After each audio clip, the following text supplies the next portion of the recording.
코로나19 지역사회 감염 우려 속에서도 공무원들이 무더기로 골프를 친 것으로 알려져 논란이었습니다. 전라남도와 영암군이 이 공무원 10명을 직위 해제시켰습니다. 순천만 스카이큐브의 탑승률이 저조해 적자 운영이 지속되면서 결국 순천시가 운영을 맡게 됐습니다. 순천시는 스카이큐브 운영 방안을 마련하기 위한 시민보고회를 가졌습니다.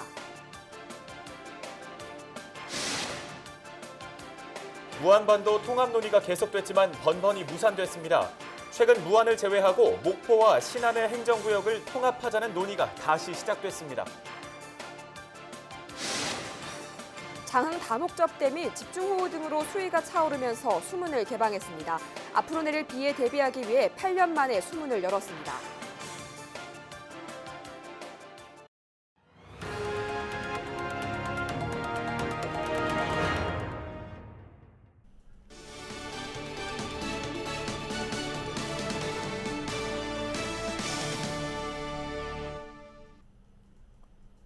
시청자 여러분 안녕하십니까? 헬로티비 뉴스 전남 시작합니다. 코로나 청정 지역을 자처해왔던 전남에 최근 코로나19 확진자가 빠르게 늘고 있습니다. 전라남도는 지역사회 감염을 막기 위해 사회적 거리 두기를 2단계로 격상하고 방역에 안간 힘을 쏟고 있는데요. 이런 가운데 최근 골프 모임을 가졌던 영암군청 공무원과 전남도청 공무원들에게 중징계가 내려졌습니다. 행정 불신을 초래했다는 건데 지역사회의 갑론을박이 뜨겁습니다. 박종호 기자입니다. 코로나19 확산 위기 속에서 골프를 친 전남 지역 공무원들에게 무더기 징계 조치가 내려졌습니다. 영암군은 코로나19가 확산되는 가운데 골프 모임을 가졌던 영암군 금정면장 A씨 등 공무원 7명을 지난 13일자로 직위 해제했습니다. 전남 30번째 코로나19 확진자인 영암군 금정면장 A씨는 지난 4일 지역의 한 골프장에서 공무원 11명과 골프를 쳤습니다. A씨는 광주의 한 고시학원에서 수업을 받은 뒤 지난 8일 코로나19 확진 판정을 받았는데 확진 판정을 받기 전 동료들과 골프 모임을 가졌던 겁니다. A씨가 코로나19 확진 판정을 받고 같은 면사무소에서 일하는 여직원까지 확진되면서 영암군은 군청사와 면사무소 3곳을 폐쇄하는 등 한바탕 홍역을 치렀습니다. 영암군에 이어 전라남도 역시 같은 날 골프를 친 공무원 3명에게 직위 해제 조치를 내렸습니다. 지난 1일 도지사 특별 지시사항으로 공무원들의 타 지역 방문은 물론 사적 모임을 자제해달라고 당부했음에도 불구하고 공직자들이 오히려 코로나19 확산의 주범이 되는 등 행정 불신을 초래했다는 겁니다. 지금 조사 중이고요. 징계 의뢰는 아직 하지 않았습니다. 본인 소명이나 이런 걸 저희를 듣고 관련 절차를 진행을 하고 있습니다. 영암군과 전라남도가 연이어 중징계를 내리자 지역 사회에선 동정론과 옹호론이 맞서는 등 갑론을박이 뜨겁습니다. 위원장이라거나 그리고 금정위원회 최고위원회 지실 분이 그래도 조시 맡아서 조시해 자기 한 사람 때문에 지금 금정위원회 마비가 됐어요. 그 사람이 걸리고 싶어서 걸렸겠어? 전에 갔다 오는 것이 이제 걸려갖고 있다가 난 게 저기에서 이제 좋게 봐줘야지 어쩔 것이야. 특히 온라인에서 이번 중징계를 놓고 휴일에 골프를 쳤다는 이유로 징계하는 것은 과하다는 의견과 공직자인 만큼 더 엄격하게 조치해야 한다는 의견이 팽팽히 맞서고 있습니다. 전라남도는 추후 감사 결과를 토대로 해당 공무원들에 대한 추가 징계 수위를 결정할 방침입니다. 코로나19 확산 우려 속에 전라남도가 한층 강화된 공직기관 특별 지시를 내린 가운데 향후 지역사회 차단의 단초가 될 수 있을지 주목됩니다. 헬로티비 뉴스 박종호입니다. 지난 2013년 순천만 국제 정원 박람회를 기념해 포스코가 국내 최초로 순천만 스카이큐브를 개발했습니다. 하지만 정작 탑승률이 매우 저조해 스카이큐브 운영 적자가 계속되어 왔는데요. 결국 대한상사중재원의 권고안에 따라 스카이큐브 운영을 순천시가 도맡게 됐습니다. 운영 방안을 놓고 고심이 깊은 가운데 시민보고회가 열렸습니다. 서경 기자가 취재했습니다. 탑승만 하면 순천만 외곽을 편하게 조망할 수 있는 순천만 스카이큐브입니다. 포스코가 자체 개발해 국내 처음으로 도입한 무인궤도 철도 시스템입니다.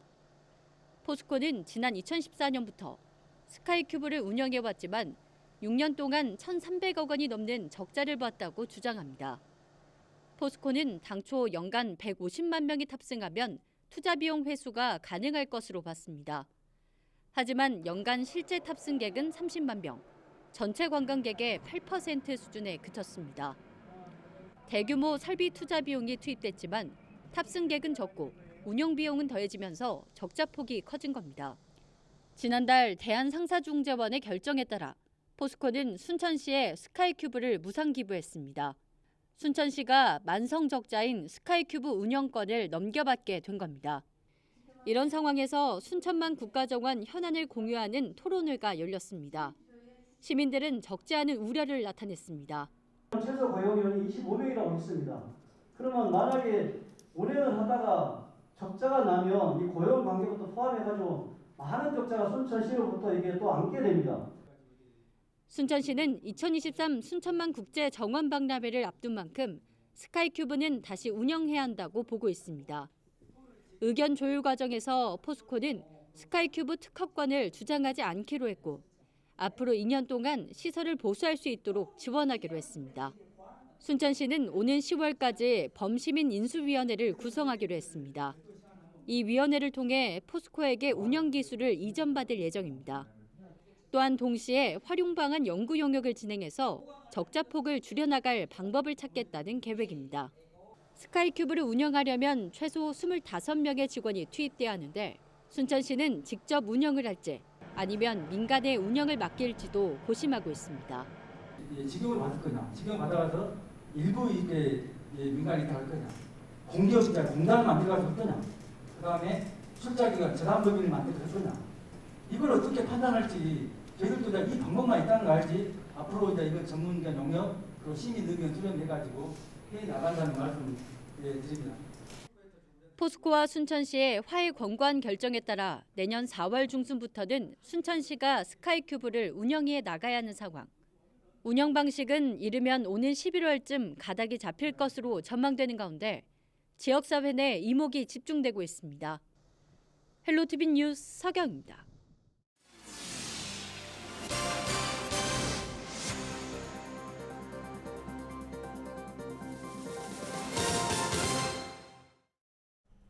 다음 소식입니다. 전남 서부권에서는 1994년부터 무안반도 통합이 6번에 걸쳐 논의됐지만 번번이 무산됐는데요. 최근 무안을 제외하고 목포와 신안의 행정구역을 통합하자는 논의가 다시 시작됐습니다. 일단 두 단체장은 적극적으로 공감대를 내비쳐 실제로 통합의 속도가 붙을지 관심이 쏠리고 있습니다. 보도에 고정민 기자입니다. 1897년 전국에서 네 번째로 개항을 맞은 목포. 점차 물류와 사람이 모여들면서 전남 서남권의 거점 도시로 발전했습니다. 특히 신안 섬 주민들에게 목포는 육지를 오가는 관문. 그래서 두 지역은 행정구역만 다를 뿐 하나의 생활권으로 묶여 있습니다. 본토령 사람들은 별나 없고 전부 신안 사람들, 거리 신안 사람들이라서 많이 살아요. 실제로 목포의 23만 인구 가운데 신안군이 고향이거나 연고가 있는 인구는 약 60%. 사실상 경제 공동체나 다름없어 최근 두 지역의 행정구역을 통합하자는 논의가 재개됐습니다. 지속되는 인구 감소로 지역이 소멸될 위기감이 찾아오자 도시 광역화가 대안으로 떠오른 겁니다. 목포와 신안의 두 단체장도 통합의 필요성을 적극 공감하고 기득권부터 내려놓겠다는 입장. 함께 주민이 안 되면은 부분 통합으로 해서 좀 더 공동 발전에 나갈 수 있는 길이 있다면 그 길을 함께 모색해 가야 하지 않느냐라는 생각을 해봅니다. 우수 개인적으로는 통합에 적극적으로 찬성을 하고 개인의 기득권 같은 것은 내려놓을 만한 충분한 그런 가치가 있는 것이 아닌가. 학계에서도 경제적인 측면만큼은 부작용보다 긍정적인 효과가 더 클 것으로 내다봤습니다. 다만 도시에 비해 농어촌이 소외될 수 있어 지역 균형 발전을 저해할 수 있다는 우려도 나왔습니다. 결론은 시지역은 48%가 균형 있게 발전했다고 하고 그다음에 군지역 주민은 31%가 결론은 균형적인 발전을 했다. 그러니까 결론은 통합에 따른 어떤 균형적 발전이 이루어지지 못했다고. 무엇보다 주민 동의와 실무를 담당할 조직 구성, 법률 개정까지 앞으로 풀어야 할 과제도 적지 않습니다. 법적으로 통합되면 법에서 추진위가 나갑니다만 지금은 가칭 준비위원회를 만들어가지고 준비위원회 상당히 많은 것을 해야 될 역할이 있다. 그리고 이제 주민 참여이라든지 민간 차원에서 모든 것을 할 수 있는 역할을 가져야 된다고 보고 있습니다. 행정구역 통합이 결실을 맺기 위해선 충분한 사전 협의와 주민들의 공감대를 얻는 게 필수. 앞서 무한반도 통합이 소모적 논쟁으로 무산됐던 사례를 거울 삼아 보다 폭넓은 의견 수렴이 필요할 것으로 보입니다. 헬로티비 뉴스 고정훈입니다. 다음 소식입니다. 전남 서남부 지역의 용수 공급 등을 담당하는 장흥 다목적댐이 집중호우 등으로 수위가 차오르자 8년 만에 수문을 개방했습니다. 탐진강 수위를 좌우하는 댐이 방류를 시작한 건데 앞으로 내릴 비에 대비하기 위해서입니다. 8년 만에 수문을 연 장흥댐 방류 현장에 송효찬 기자가 다녀왔습니다. 댐 수문이 열렸습니다. 낙차로 인한 하얀 물보라도 눈에 띕니다. 장마와 함께 여름철 집중호우가 이어지면서 장흥댐 수문이 열린 것. 현재 제한 수위를 넘긴 상황에서 수문을 연 건 지난 2012년 이후 8년 만입니다. 저희는 다음 태풍이나 장마를 대비해서 홍수기 제한 수위인 79원선 이하로 지금 수위를 낮출 계획입니다. 즉 이번 장마 시작 전 댐 수위인 77.5원선까지 약 1,800만 톤을 방류를 할 계획입니다. 지난 2018년 1월까지만 해도 장흥댐의 저수율은 18%에 불과했습니다. 2017년부터 이어진 가뭄 탓입니다. 2년 6개월이 지난 지금 장흥댐의 저수율은 82.9%, 4배 이상 상승했습니다.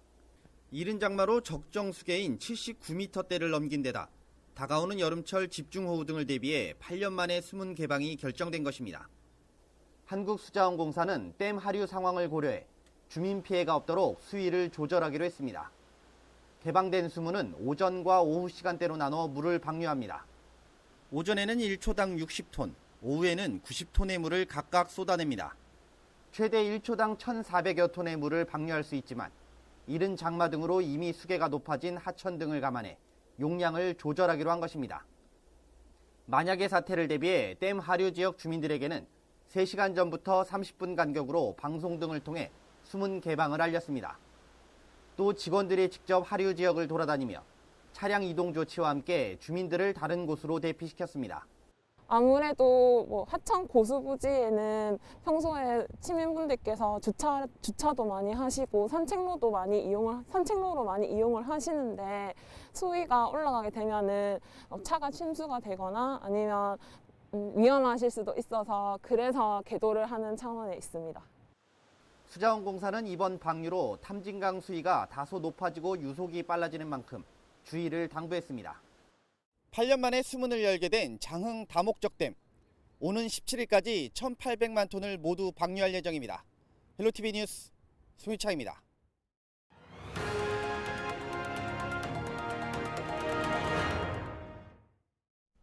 영암군이 종교시설과 다중이용시설에 대한 현장 점검에 나섰습니다. 영암군은 코로나19 확산을 막기 위해 교회 105곳과 성당 9곳, 사찰 27곳 등 140여 곳을 대상으로 발열 체크와 사회적 거리 두기 등 방역 지침 준수 여부를 확인했다고 설명했습니다. 또 소모임이나 단체 식사 등을 금지하는 방역 수칙 의무와 행정 조치에 대한 안내도 진행했다고 밝혔습니다. 영암군은 PC방과 노래 연습장 등 민간 운영 다중 이용시설에 대한 방역수칙 준수사항 지도 점검을 강화할 방침입니다. 완도군이 민선 7기 공약을 점검한 결과 37개 사업이 정상 추진되고 있다고 밝혔습니다. 완도군은 전체 51개 사업 가운데 드론 교육훈련원 유치 등 13개 사업이 완료됐으며 해양치유단지 조성 등 37개 사업이 정상 추진되고 있다고 설명했습니다. 완도군은 올해 코로나19로 인해 사업 추진에 어려움이 많지만 공약 사업을 모두 완료하기 위해 노력하겠다고 강조했습니다. 목포시가 재산세 11만여 건에 대해 198억 원을 부과하고 성실한 납부를 당부했습니다. 재산세는 올해 말까지 가상계좌나 ARS, 신용카드, 자동 이체 등을 통해 납부할 수 있습니다.